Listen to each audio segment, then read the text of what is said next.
আমাদের কি সিদ্ধান্ত নিয়েছে বাংলাদেশের ক্রিকেট খেলোয়াড়রা, ক্রিকেট বোর্ড, তারা নিজেরা স্যাক্রিফাইস করে। উনি একেবারে এমন মিথ্যা কথা বলছে, আমার বিশেষ করে আমি তো নিজেও টিচার মানুষ, টিচাররা তো একটু মিথ্যা কথা একটু কম বলে, কারণ উনি খাড়ার উপরে এরকম মিথ্যা কথা বলবে, এটা আসলে আমি ভাবতেও পারতেছি না। আমি কিভাবে ছেলেদের সামনে আসলে মুখ দেখাবো। একটা বিশ্বকাপ মানে একজন ক্রিকেটারের ক্যারিয়ারের আরাধ্য স্বপ্ন, নিজেকে প্রমাণের অনন্য মঞ্চ। কিন্তু টাইগারদের সেই বিশ্বকাপ হয়ে গেল বিতর্কের গল্প। আইসিসির দ্বিচারিতার বলি বাংলাদেশ। তবে দায়িত্বপ্রাপ্তরা আরও বিচক্ষণতার পরিচয় দিতে পারতেন কিনা সেটা নিয়ে প্রশ্ন ছিল শুরু থেকে। কিন্তু তা না করে সাবেক ক্রীড়া উপদেষ্টা আসিফ নজরুল সব দায় চাপালেন ক্রিকেটারদের উপরে। যা খেলতে না পারার কষ্টের চেয়েও বেশি আঘাত লেগেছে টাইগারদের মনে। এবার ক্ষোভ ঝাড়লেন সিনিয়র সহকারী কোচ। উনি এইভাবে ইউটার্ন নিবে, উনি একটা শিক্ষক মানুষ, ঢাকা ইউনিভার্সিটির শিক্ষক উনি, একটা আমার দেশের সর্বোচ্চ বিদ্যাপীঠের একজন মানুষ, উনি এইভাবে মিথ্যা কথা বলবে, এটা আসলে আমরা আসলে মানতে পারতেছি না। আমার মানাটা আসলে কীভাবে মানবে এটা আমার বলার মতো না, যে উনি কি বলে আসলো আর উনি এসে কীভাবে ইউটার্নটা নিবে। নুডলস খান নাই তো নুডলসই খান নাই। ক্রিকেটারদের বিশ্বকাপ ঘিরে স্বপ্ন থাকে অনেক, নতুনদের কাছে আরও বিশেষ। মেগা আসর হাতছাড়া হওয়ার পর মানসিকভাবে অনেক ভেঙে পড়েন দুই ক্রিকেটার। তাদের আবারও ক্রিকেটে ফেরানোটাই বড় চ্যালেঞ্জ ছিল সালাউদ্দিনের। দেখুন, একটা ছেলে যখন বিশ্বকাপ খেলবে, সে তার 27 বছরের ড্রিম সে এখানে নিয়ে আসছে।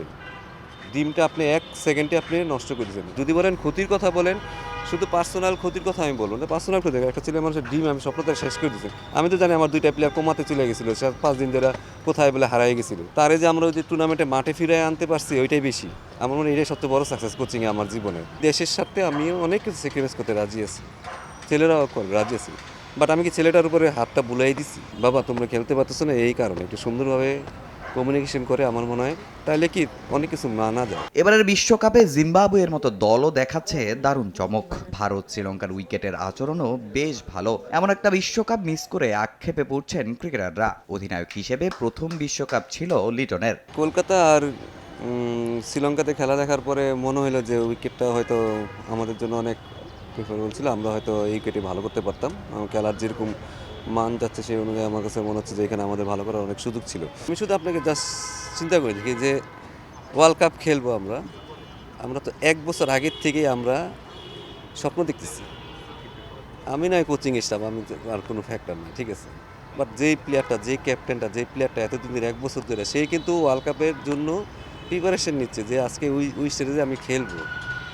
তার জন্য এটা আসলে কতটা পেইনফুল সেটা সে ভালো জানে। আমরা যতই তাকে সান্ত্বনা দিই, যতই মোটিভেশন দিই, যতই বকাঝকা করি, অ্যাকচুয়ালি দিন শেষে তার জন্য তো এটা অনেক বড় ক্ষতি হয়ে গেছে। আগামী বছর ওয়ানডে বিশ্বকাপ, দ্রুতই এই কষ্ট কাটিয়ে উঠুক ক্রিকেটাররা, এমন প্রত্যাশাই সালাউদ্দিনের। তামিম হোসেন, সময় সংবাদ, ঢাকা।